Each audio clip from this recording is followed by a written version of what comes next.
Anti-Semitism has been an ongoing issue for many, many years. We've been hearing about it a lot lately, especially with the recent attacks in New York City.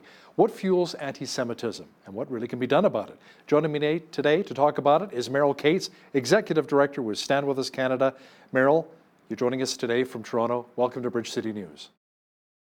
Thank you. Good to meet you. Thanks for having me. Now, Meryle, what exactly is your organization all about? It's about education. This is an 18-year-old organization all over the world that was founded in LA and Canada. Our branch was founded 7 years ago. And we want to educate students on campuses and the community about Israel and fight anti-Semitism. Now, do you feel that anti-Semitism is on the rise globally? I mean, I've seen some of the rabbis and Orthodox Jews being attacked for no apparent reason on the streets of New York, even some instances here in Canada. Do you think it's really on the rise? Yes, it's definitely on the rise. And it's on the rise in both sides of the spectrum, from the right and from the left, and it's very, very frightening. Why do you think that is exactly? On the right, it's because of miseducation, misrepresentation, and that's what we try to correct. And on the left, it is about minorities, and it's risen again because Jews have always been, throughout history, the scapegoats for the ills of whatever a society is going through. It's societal. It almost seems like ever since God says, "You are my chosen people," they've been persecuted. Now, the federal government recently made a decision to change diplomatic course in voting against Israel at the United Nations and voting for a North Korean resolution that challenges the legitimacy of Israel, Meryle. Many see this as something that was done to gain favor in an attempt to secure a seat on the UN Security Council. Your thoughts? Yes, I understand that that may have been the reason for it, but it was still felt as though it had been a betrayal by the Jewish community, because we have become accustomed to being an ally of the only democracy in the Middle East. Now, a group called UN Watch has collected more than 46,000 signatures for an online petition calling on Trudeau to reverse Canada's vote. Do you think that that will actually accomplish anything? I hope it makes a difference. I hope that the powers that be read petitions and are interested in what the people have to say and their reaction to these votes. It shouldn't just be Jews that are protesting this vote. It should be all of us that cares about our place in the world. Now, the United Nations has a long history of resolutions that negatively target Israel. Why do you think that is?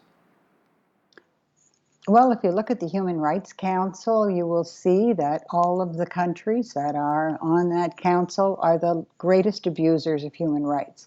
The United Nations for decades has been taken over by countries that have nothing to do with democracy.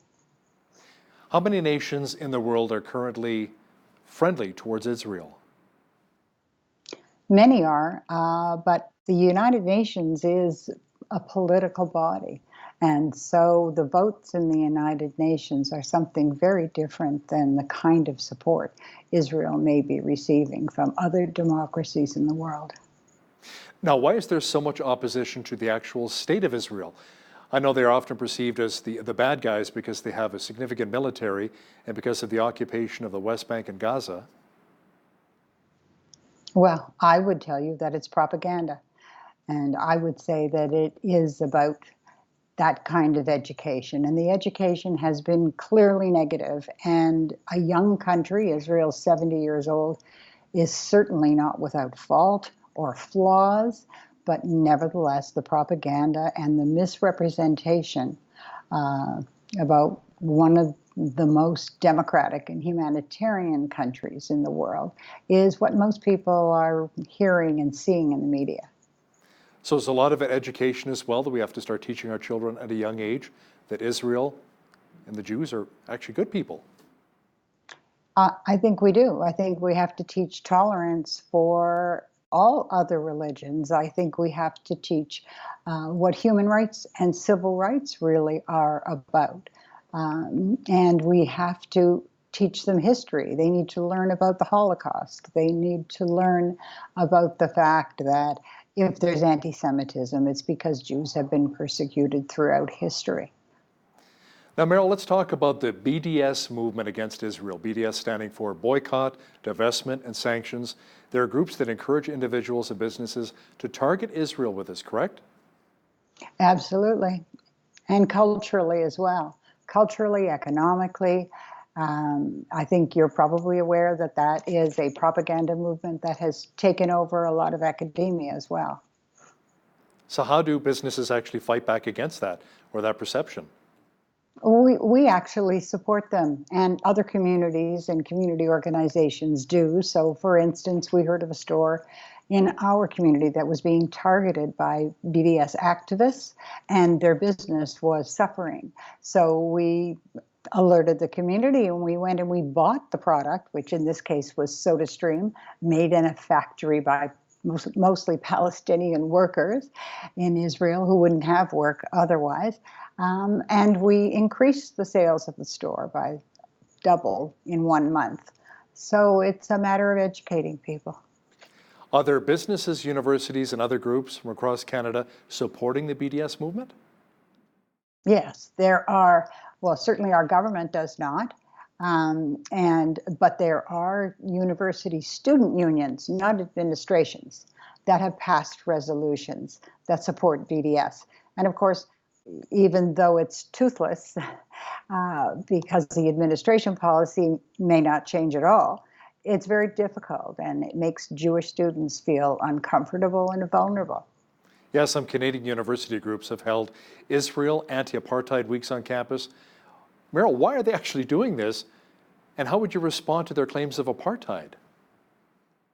Well, we actually brought a speaker years ago from the head South African government political leader who explained just exactly what apartheid is. Apartheid is a tenets of a government. It's constitutional tenets of policy of a government. Israel is none of those. There's the apartheid lie is something that is being communicated to supposedly recruit students and faculty to care about the Palestinian cause when in fact it really hurts Palestinians, as in the example of SodaStream. That factory had to close and move. And you know, the strange thing is, even though Israel is the only true democracy in the Middle East, and they're quite liberal actually with the social policies, yet they tend to be negatively viewed by most Western academics. Why do you think that is? It's amazing to us, and we see it happening slowly, and now, as you say, it's become a growing phenomenon, and we believe that part of it, the anti-Israelism, is just anti-Semitism, and the rest is just misdirected, misguided acceptance of propaganda that would make people feel that they're helping an underdog. And in fact, most of the Palestinian territories, as you would be aware, is ruled by the Palestinian Authority, a corrupt dictatorship. And it's the leadership that we are trying to help when we promote peace and coexistence. And those efforts are being made all the time in Israel. Now, from your point of view, do Western media sources actually cover Middle Eastern events fairly? Or do you think there might be a little bit of a bias there? I know there's a bias. I know there's a bias. There have been books and reports and articles written about it by reporters and journalists that are on the ground. And the bias is created by foreign correspondents who are there because if it bleeds, it leads. And there is a story, and sometimes a made-up story, completely fake, where it looks as though there have been some abuses. And in war, the collateral damage, unfortunately, is on both sides. We as an organization and as a people, I think, should simply have empathy for both and be working towards peace instead of condemning, boycotting, those words we all heard about from the 30s and 40s in Germany. Do you think we'll ever see peace in the Middle East? I hope. I certainly hope that we will. It's about leadership, and again, it's about education. And that is something that needs to change. There's lots of wonderful projects that are going on between Israelis and Palestinians that work together and make peace together. But it will take time. You know, something worth considering as well, Meryle, is the fact that Arabs living in Israel do have citizenship rights, including religious freedom and voting rights. In fact, many Arab women can vote as well, which is not always the case in neighboring countries, correct? Not at all the case in neighboring countries. They certainly don't have the rights of Arab women in anywhere in Israel, who one of whom is the chancellor of a major university, and are CEOs of organizations. And women have the same rights as any democracy in Western society in Israel. And Arab women are subject to fundamentalist policies generally. Now, your website has an interesting section which highlights Israel's efforts to provide humanitarian assistance to Syrian refugees. Tell me more about that. Mm-hmm. Absolutely. Syrian refugees and Syrians know, many of them, that they can go to an organization like Stand With Us. They can go to the IDF through whatever channels are safe for them and be rescued and taken out of the zone if possible, and brought, many of them, to Israeli hospitals for treatment. And unfortunately, it's not something that's known. It's not something that's known that Israel as a nation is often the first on the ground with humanitarian aid all over the world. After an earthquake or flooding or whatever natural disaster happens to another country, Israel's there. Meryle, do you have any suggestions as to what our government and the Canadian public can do to reduce anti-Semitism? I would like to see people look at more than one source in their news, particularly young people. I would like to see more education, not only for students, but faculty. People in our community have to learn more about each other so that we can be more tolerant of each other. And I would like to see our government also take a closer look at the Israeli-Palestinian conflict to understand why we don't want to be partnered with dictatorship regimes like North Korea, but we do want to be on the side of our democratic allies at the UN. I'm surprised with all of the evidence that there is in a history of the Holocaust that people still deny the existence of the Holocaust. What are your thoughts on that? It's amazing. It's simply amazing when we feel as a small Jewish community that we have done so much Holocaust education, and then the studies come out that so many in our community don't know that there was a Holocaust, don't believe that there was a Holocaust. We simply have to do a great deal more, and we have to call on our friends and our allies in the Christian and every other community to help us as well, to make people understand. We have to speak up and speak out, just as that rally in New York told us a couple of weekends ago. We can't be silent anymore because that must be what happened years ago. And what's that expression? We have to learn from our past, or we may repeat it in the future? Yes, we thought that was something that was reality for everyone, but it seems not to be. And also we're dealing with misinformation all of the time, and we have to be able to correct it.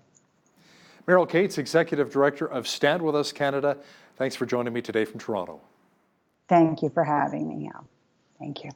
On behalf of all of us here at BCN, I'm Hal Roberts. God bless, and thanks so much for watching.